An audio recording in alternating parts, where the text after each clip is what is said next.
when I was applying to Princeton, of course, the common application essay is very important, and one of the common app essay has several prompts, and you have to pick one of them. And I believe that the one that I picked was something along the lines of "Tell us your life story." And I shared an essay where I talked a little about my passion for physics, but I didn't have to talk too much about it because it was already obvious from everything else in my application, including my ECAs and my awards or my commitment to the physics Olympiad throughout school, that I was passionate about physics. So I didn't need to talk too much about this. I just I wrote about my story of my admiration for physics, and then how this was challenged by some tenets of philosophy. So when I was learning about philosophy, it challenged the way I saw the world through a lens of physics, and how I reconciled the way I saw physics after I learned about these tenets of philosophy, if that makes sense. So to me it was very interesting, and I hope to the reader, to the admissions officer, it was also interesting because it showed that I was open to new information, I was open to learning, I was open to changing my perspective and changing my mindset given new information, and it showed that I was able to evolve as a learner. I would definitely say that it was successful because it was authentic. I wasn't trying to brag or anything, I was just sharing my story, sharing my experience. I've seen that a lot of students do. They try to humble brag, they try to impress the reader.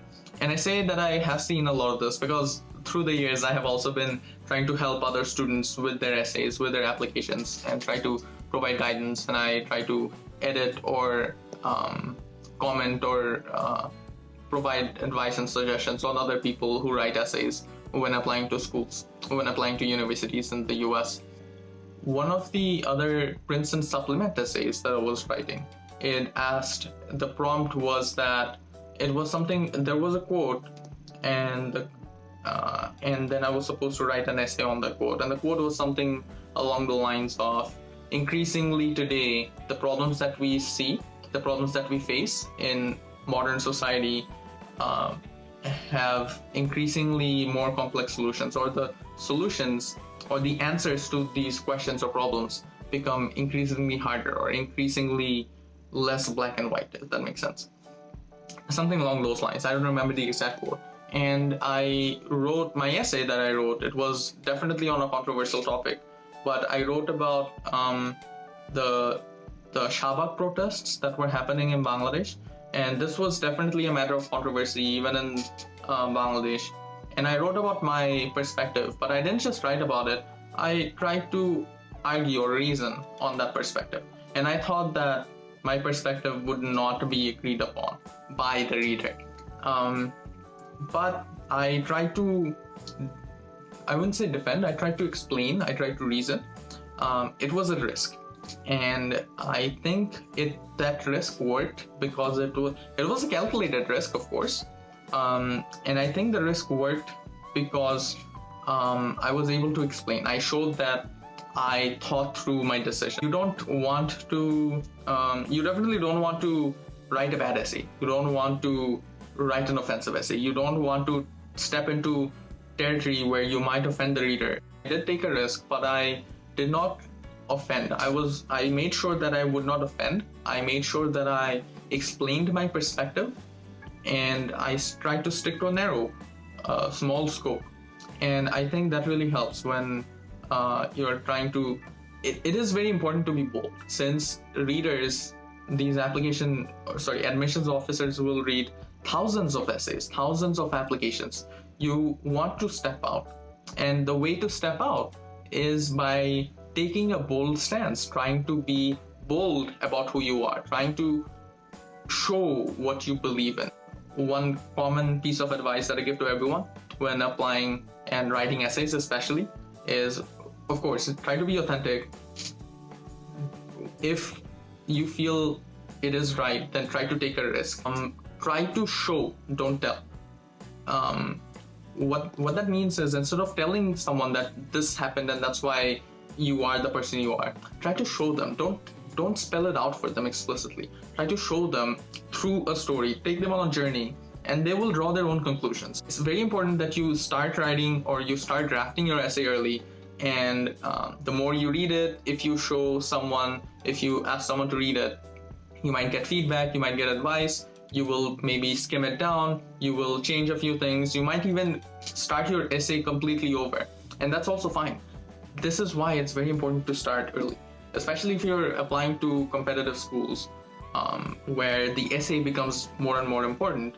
You really want to invest time and effort into the essay. In many scenarios where a university admissions officer may not be sure whether to admit you or not because you're right at the gray area given your scores or your background, they're like, oh, we're not sure whether to admit the student or not. The essay can tip you over. So in this case, if you have a really, really good essay, then it will tip you over into the admitted pile. Of course, sometimes the essay, it depends on each and every case, right? Sometimes the essay may not be as important. If you have, let's say, extremely stellar scores and extremely stellar achievements to many universities, your essay may not be the tipping factor anymore. But there are also some top choice schools where a lot of the students applying all have stellar achievements, all have stellar scores, and then the essay also, again, becomes important. Then again, you need to stand out using your essays. So overall, I would say definitely invest in your essay.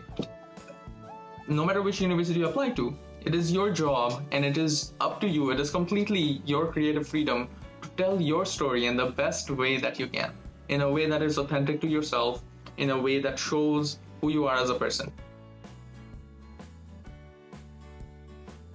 So I think this is a good time to share my gap year story. When I was in 12th grade, I applied to different universities. I think I applied to about 10 universities.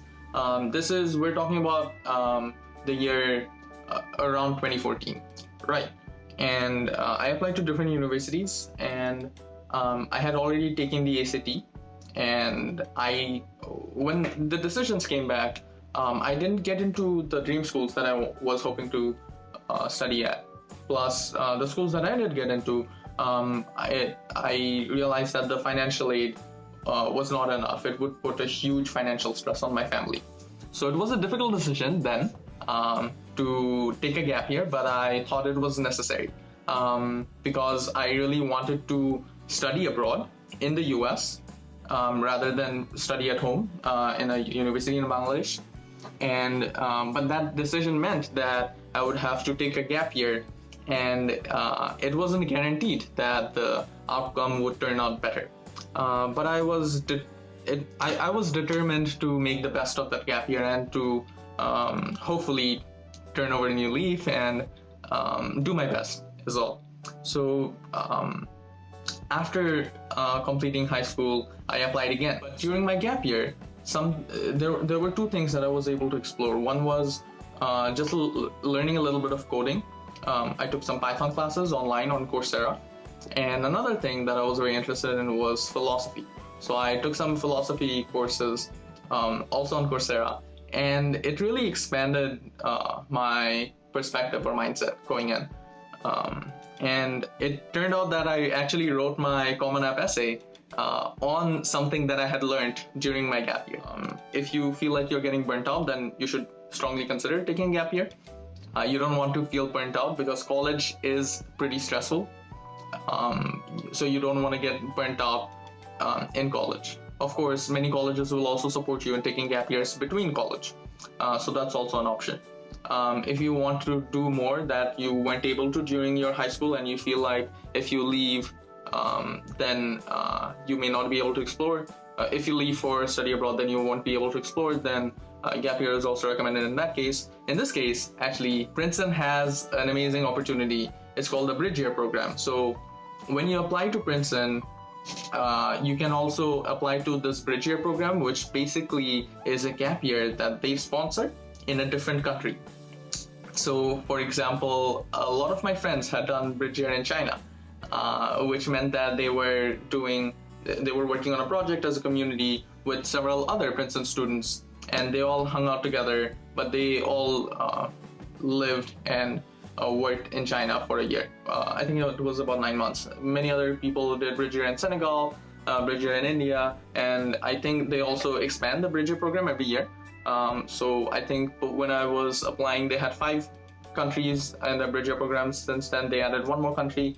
I'm not sure if the number of countries has expanded now, but I would encourage you to seek out different opportunities like this if you want to take a break before starting academics or before starting college right away. If you have any questions, feel free to reach out to me via email. I'll provide my email address. You can also, if you have any questions about university admissions from Bangladesh, then you can use the group Bangladeshis Beyond Borders. It is a Facebook group that I have been an administrator in over the years, and I try to help students, or if I can't help them, I try to direct them to specific resources. Yeah, thank you so much for watching, and all the best for your university admission and application journey.